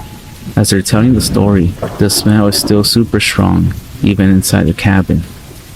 They say that after they started walking faster, a kind of low gibbering had started coming from both sides of the woods. And as they started booking it back to the trailer, the girl said she had flashed her flashlight out into the woods to the side of them and had seen something jerking itself through the woods. The gibbering just got louder and louder, and when they could see the light from our campfire, something had come out of the woods about 40 yards behind them onto the track. And that's when they just flat out ran as hard as they could to the trailer. So we're out in the fucking woods, and we're assuming at this point it's some rednecks or some shit trying to fuck with us. All of a sudden, my other cousin, Junior, starts going on about how he went to school with a native kid that was telling him about the goat man or some shit like that. We promptly tell him to shut the fuck up because we don't need any spooky talk right now. But he just keeps going on and on about how it's the fucking goat man and how we're in his woods and blah blah blah. At that time, I had never heard of this goat man or any of that. But then a couple of years ago, the year before I graduated from college, I had a native roommate, and I ended up asking him about it. And to sum it up, it's basically a fucking man with the head of a goat, and he gets among groups of people to scare them. It's also supposed to be kind of like the Wendigo, and it's bad mojo to even talk about it. And it's even worse if you see it. Keep in mind, I don't know this back when I was 16. So my cousin starts saying, the goat man's going to get in and fucking get us.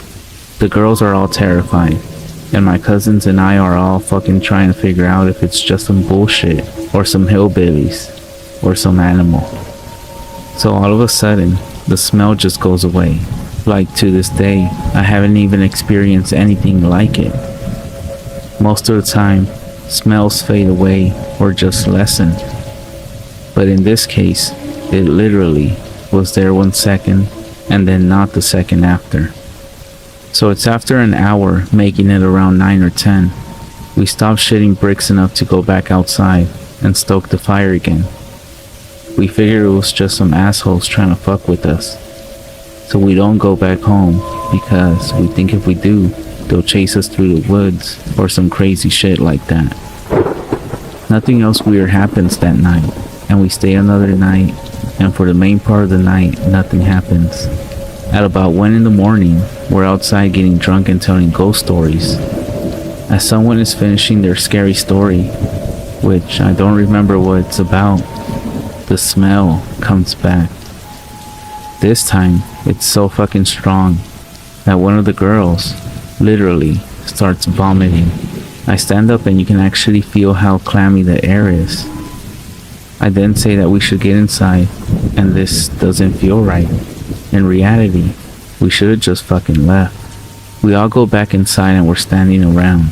My cousin just keeps going on about how it's the goat man, and my cousin Rooster keeps trying to shut him the fuck up, and all the while I'm just feeling that something is wrong, and I can't figure out what the fuck it is. We end up sitting in there for a while. The smell is just as strong, and we're terrified and all huddle in this camper. We end up cooking brats for everybody because nobody wants to go outside. It's one of those packs with 4 brats. We have a total of 3 packs. I grill them up on the stove and give everybody a hot dog. I get mine, and after a while, one of my cousins gets up and goes over to the pot to get another one. He starts grumbling about how I get 2 brats and everybody else only got 1. And I look at him like he's fucking stupid. I tell him that everybody only got 1 because there were only 12 brats. If he wants more, he should open up a new pack and cook some more. That's when the girl that had been out with Rooster and Tan just starts screaming, "Oh Jesus, oh Lord, get it out." She's crying and shivering, and then it dawns on the cousin standing up what the fuck is wrong. Me and him both glance around the room, and then I feel my heart fucking sink. I run the fuck out of the cabin, and the girl runs out with us. The trailer door is banging against the side of the trailer as everybody books out of the cabin. One of my cousin's friends then asks what the fuck was wrong. I start counting all of us, and there's only 11 of us now. I shit you not, my cousin verified. There had been 12 people in the cabin, but being that everybody didn't really know each other well, nobody had really noticed the whole fucking time that there was an extra person. And then I realized earlier that I had kind of noticed something was off. You know how when you're just dicking around having a good time, that you don't sweat the smallest shit, and you don't always keep track of certain stuff? I'm dead sure that someone else had been in the trailer with us, and that they had been there for at least a fucking day, eating with us. What makes it worse is, I could figure out which one because I don't think anyone ever actually interacted with the other person / the goat man. The girl kept praying to Jesus, and we're all sitting outside. Eventually, we get big ass sticks and go back in the cabin, but there's nobody in there. We count again, and there's 11 people. We go back into the trailer and lock the door. We explain what the fuck happened, and the girl says that she also realized, and that when he was about to say something, the person sitting next to her had grabbed her leg hard and leaned over towards her and said something she couldn't understand. So we are pretty much scared as fuck as we huddle together, and I fall asleep. When I wake up, the sun is just coming up, and half the people are asleep and the other half are packing our shit up. We all want to walk back home, but like 4 people want to stay until the sun is all the way up, and some people think that we're just fucking around and still want to stay there. I just want to get the fuck out of the woods, to be honest. The girl's name was Kiera, the one that the goat man had touched. Anyways, I asked her if she really thinks it was something bad, and she says that she just wants to go home and she doesn't want to be out in the woods alone for another night. So we decided to split up. The 4 that want to go can go, but I have to stay because I have the keys to the cabin, and it's my uncle's and I have to lock up. I'm super pissed off at this point because I feel like people aren't taking the shit seriously, and I definitely didn't want to be out in the woods for another night. I spend the rest of the day trying to convince the rest of the people, which is now 4 girls and 4 guys, to get the fuck out. Tanner leaves with them to go get a rifle and says he's going to be back. So now there are just 7 of us left by 4 p.m. At around 5 p.m. he hasn't made it back yet, and we're getting extremely fucking nervous. And the only reason I stopped begging them to go back was because he went to go get a gun. It's about 5:30 p.m. or so when the one cousin that did stay says that the girl Kiera is outside. We all look outside, and sure enough, she's standing by the fire pit with her back to the cabin. I'm thinking to myself, if she was so fucking scared, why the hell would she come back? And then I get this nasty feeling in my gut. Keep in mind, the whole time the coppery smell has been gone. Now I realize I can smell just a little bit of it. I say this to the rest of them and everybody. And these are the people that wanted to stay in the fucking woods after we had the goddamn goat man in our midst. Is laughing at me and asking if I set this up to scare them. I'm looking at them like I'm not fucking bullshitting you all right now. I then demand to know why the fuck would I play like that. So one of the girls goes outside to get Kiera. She gets halfway to her and stops cold. Kiera starts heaving. I don't know how the fuck to describe it. Sort of like if someone with their back turned was laughing without actually making any sound. It was this fact that made me realize there was not a fucking sound in the whole woods. It was dead silent. This was like later in September, so it was still fairly hot at the time, but it was super chilly some days too, and you could usually hear some big ass geese honking or some kind of birds or squirrels chit-chatting. So I step out of the door and tell her to come back in the fucking trailer right fucking now. She backs up into the trailer and we lock the fucking door. We pull down all the shades except one and put a guy there in the chair to watch her. She stands there for another 20 minutes or so. The guy then turns to say that she's still there, and then there's a huge fucking bang at the door. We all jump the fuck up and scramble around the living room. The banging is super fucking loud. So now my cousin is holding one of the girls and the other 2 are kind of giggling, nervously laughing, and me and the other 2 guys are shitting bricks. Then we hear Tan. He's screaming, "Let me the fuck in, stop fucking playing." So we go over to the door and open it, and he stumbles in with a rifle. There's nobody else outside. Evidently, he had walked up to the campsite. Nothing weird happened in the forest, but he had seen a girl, mind you. He said it was not Kiera standing there. When he had gotten to the edge of the clearing, she had turned towards him with a slack-jawed look and just stared him down, slowly tracking him as he walked around the outside of the clearing towards the camp. He said it wasn't until he was almost halfway to the trailer he had realized that she was getting closer to him. She had started off by the fire, and without him even seeing her move, she had been turning inches closer. He said he just ran the rest of the way back to the cabin, thinking it would open, and when he got to the door, it was locked. He turned, and it was about half the distance to the door. He looks around the room, and then gets super pale. He pulls me to the side and whispers in my ear, "You know there are only 7 of us in here, right?" I get that feeling where your stomach drops to your nuts.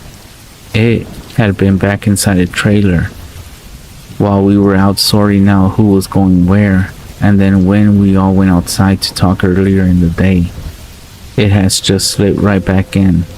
We looked out the window and there is nobody out there, so we recount everyone, and then basically I go over and ask everyone how many people were here earlier, and everybody says 8.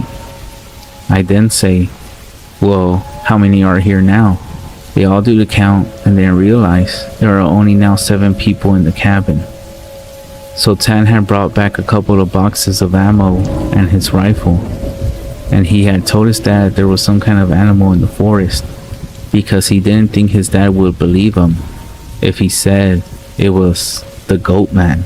He said that his cousin is supposed to be coming down in a few hours, and that in the morning we can all go back to his place and his cousin will drive us home.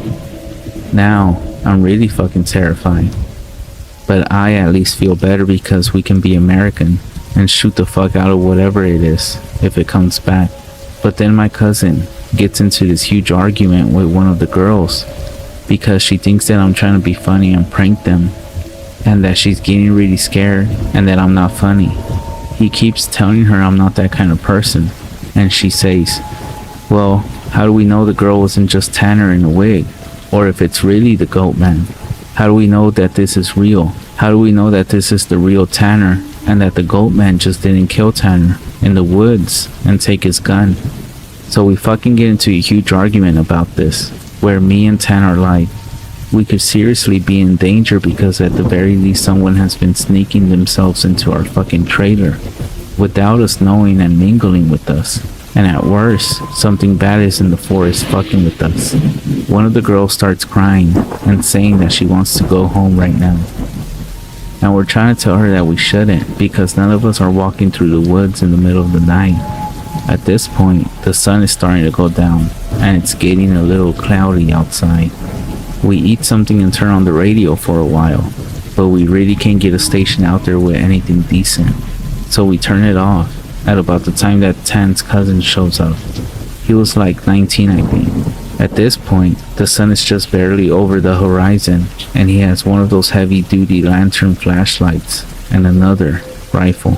He walks up to the trailer, and we whisper to Tan, asking him if he's sure that's his cousin, and he says yes. The guy looks behind him and all around the camp, then walks in.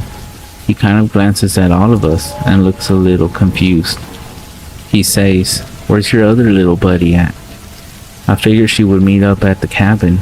Is she a little slow or something? He also asked whether we had been cooking blood in the cabin because it smelled like blood and hot pans all the way up the trail. We all say at the same time, fucking no, but we ask him what the fuck he's talking about with the girl he saw. He had come down the same trail Tan had been using, and he had come up on one of your guy's buddies, standing in the middle of the trail, looking at him, slack-jawed. He had asked her a bunch of questions, but all she did was just look at him. Then she smiled at him, and he said he kept walking. She couldn't seem to keep up with him, and kept lagging a little behind him. He said he asked her if she was hurt or something, and if she needed any help, but she just continued to stare. Eventually, he had been walking and turned around a bend in the trail, but when he turned around and went back to see if she was okay, the trail was empty. So he assumed that she must have taken a shortcut through the woods to our trailer. We tell him the whole story of what's been going on.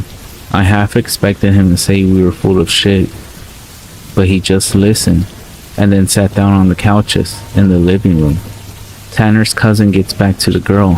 He says, when she had kept trying to lag behind him, it had kind of weirded him the fuck out. So he tried to keep her in front of him, but no matter how slow he walked, she was always lagging a little bit behind.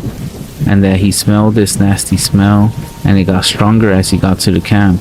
Eventually, it got really strong. She had said something really low that he didn't catch, and when he had turned around, she had been right the fuck up on him, and he stepped back from her.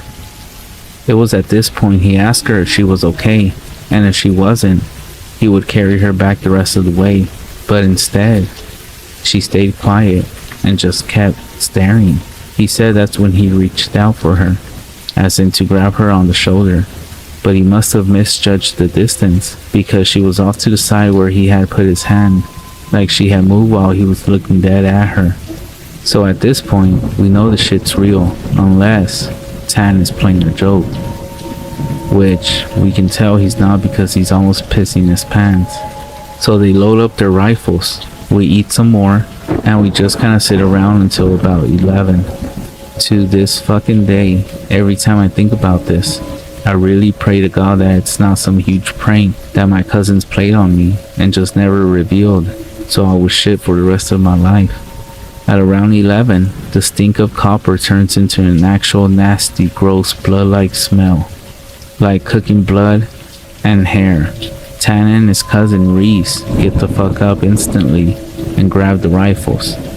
There's like a half knock, half claw at the door, and I shit you not, there's this voice, and it sounds like when you see those YouTube cats and YouTube dogs whose owners teach them how to, quote, talk. So after the half knocking and half clawing at the door, it says in this weird toned voice, "Let me the fuck in. Stop fucking playing."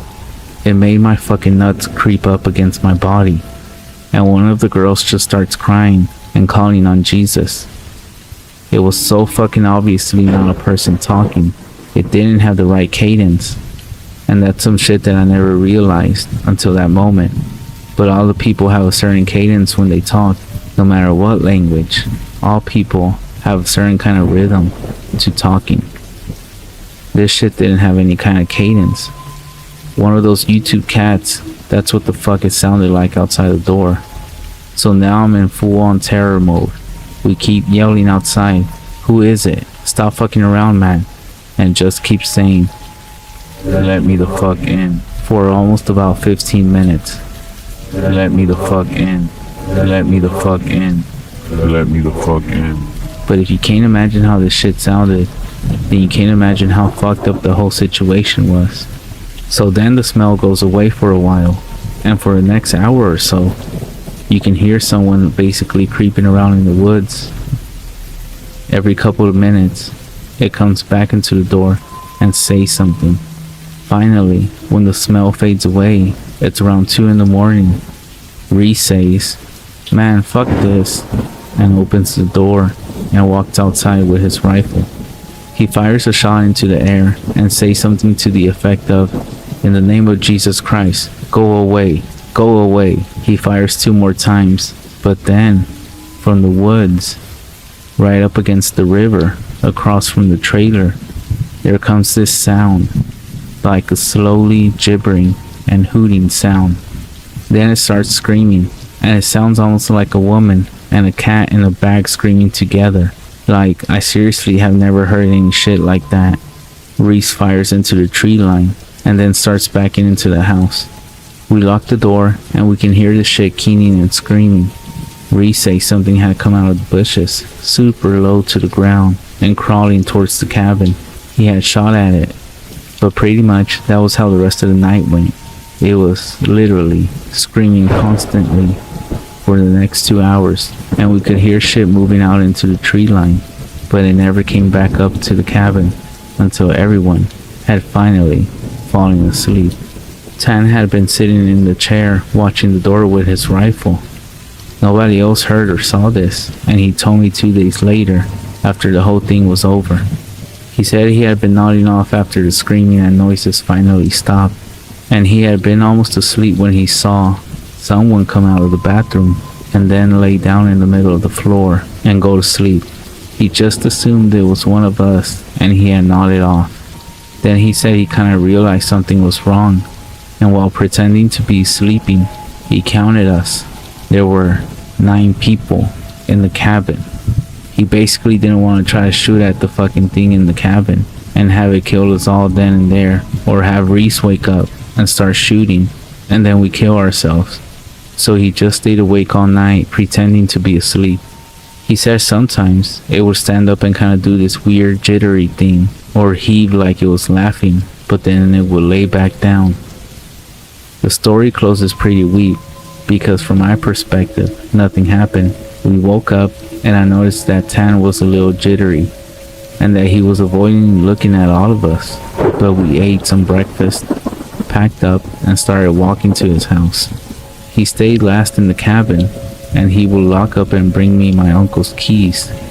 to just start walking and he would catch up, which I didn't really want to fucking do. When we got a little bit up the path and when he came running up, basically, we just jogged back to his house. His cousin took us home. There was a window in the bathroom. We were too stupid to lock a screenless window. The window was fucking up when he went in there. Now, as you can imagine, I'm guessing it must have been doing that all night, waiting for us to fall asleep or slip up and then getting in among us. As a matter of fact, it walked with us all the goddamn way back to his house, and then he said it lagged to the back of the group and looked him dead in the eyes before walking back into the woods.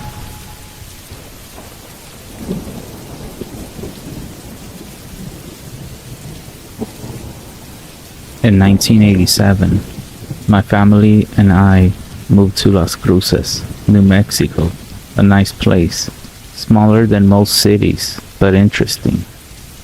The people there were kind, at least in the inner city.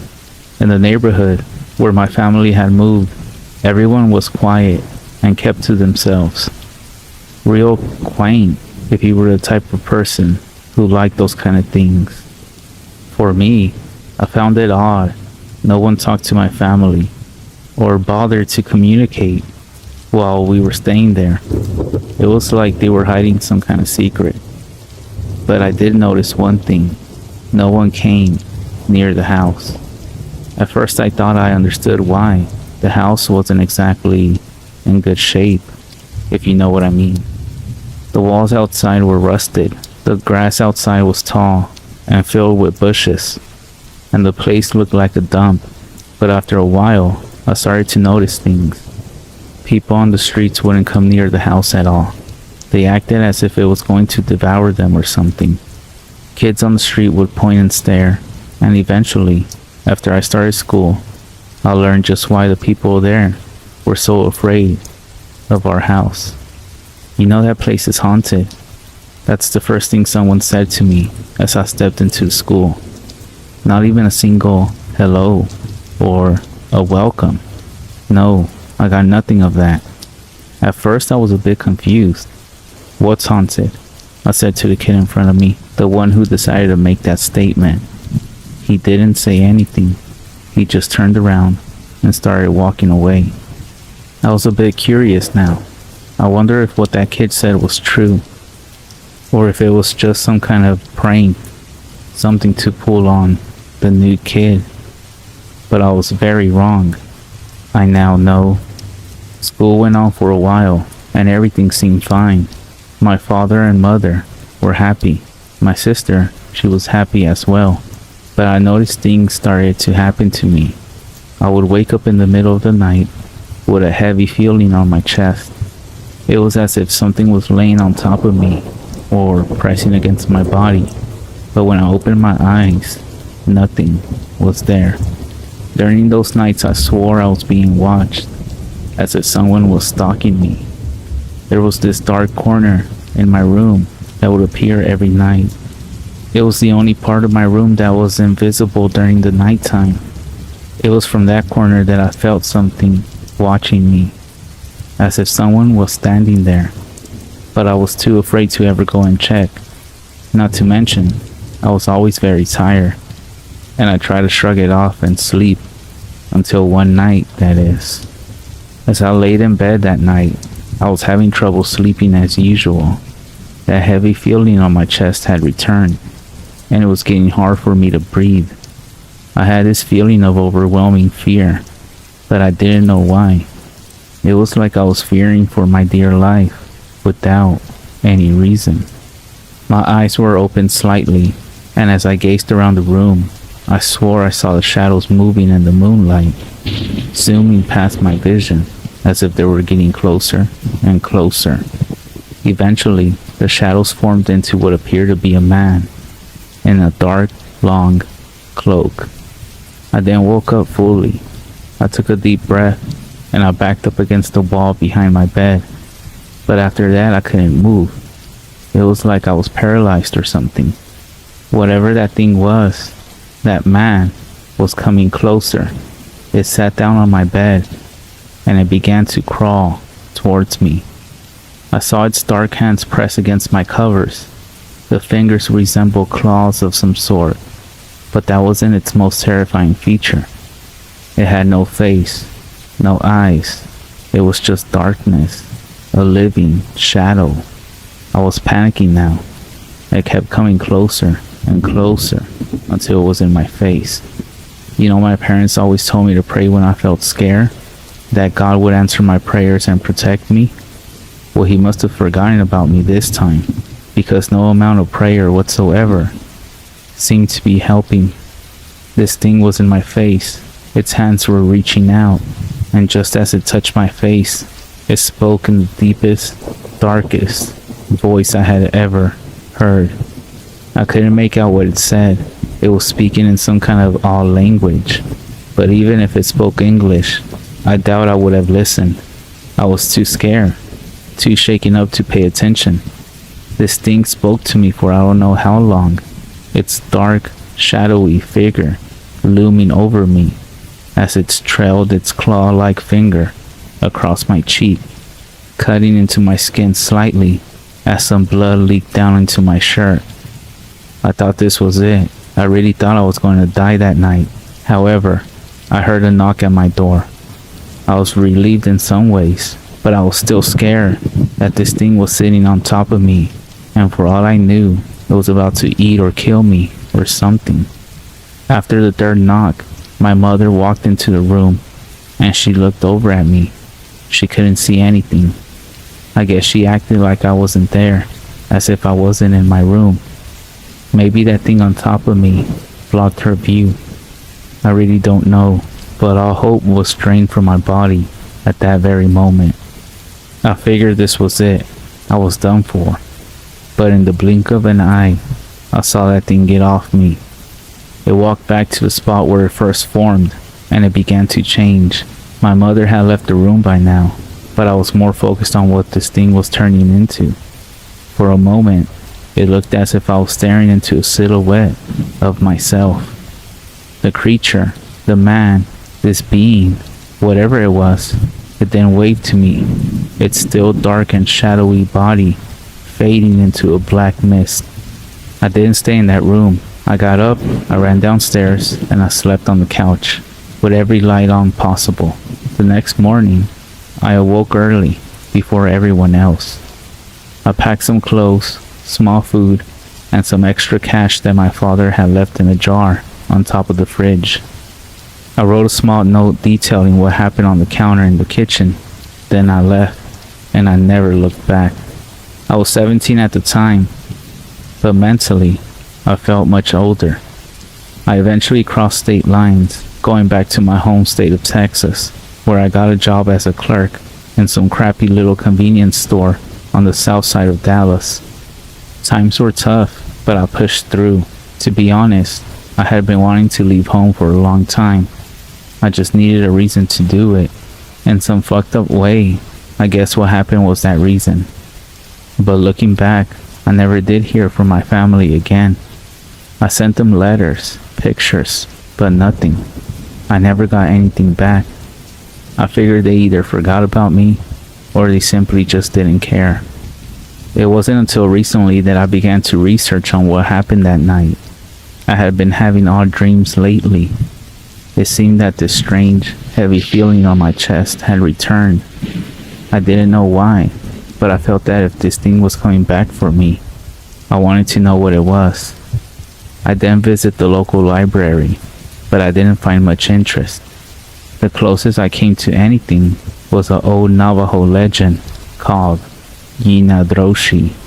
Apparently, it was a demonic force, or a person that would assume the shape of animals or people.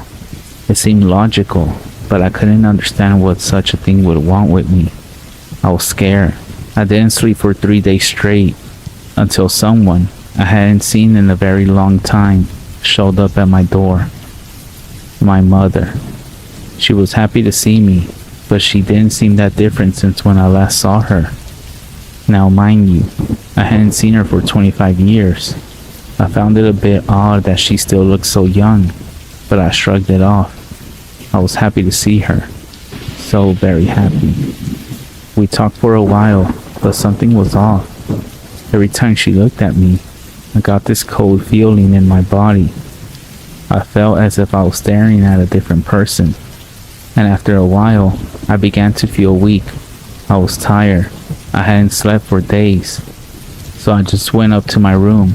Before that, however, my mother was telling me how my father left not long after I did, and that he took my sister with her.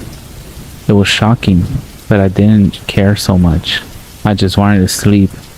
But as I lay down in my bed, that feeling returned. That very same feeling I hadn't felt in 25 years.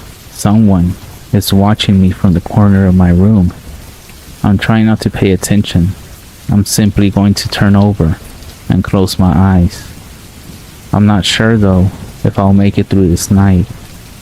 I don't know if anyone will ever find this, but if you do, please find my family, inform them of what happened here. The journal of John F. Moncada was found thrown in the corner of his room by police earlier this month. He was laying in his bed, calm and lifeless, when they arrived. After examining his journal, police determined that the man had been up for a week or so before he eventually died from a heart attack. They also suspect that the man was hallucinating before he died, as the woman he claimed to be his mother was never there. In fact, she died 23 years ago in a house fire, along with the rest of his family. Strange, his bedroom window was open when the police arrived, and many neighbors claimed they saw a dark figure emerge a few nights ago. Even though there's little proof other than the witnesses' reports, the mirror in his bathroom, however, the police found many strange symbols carved into the glass, those of which were later translated from the Navajo language.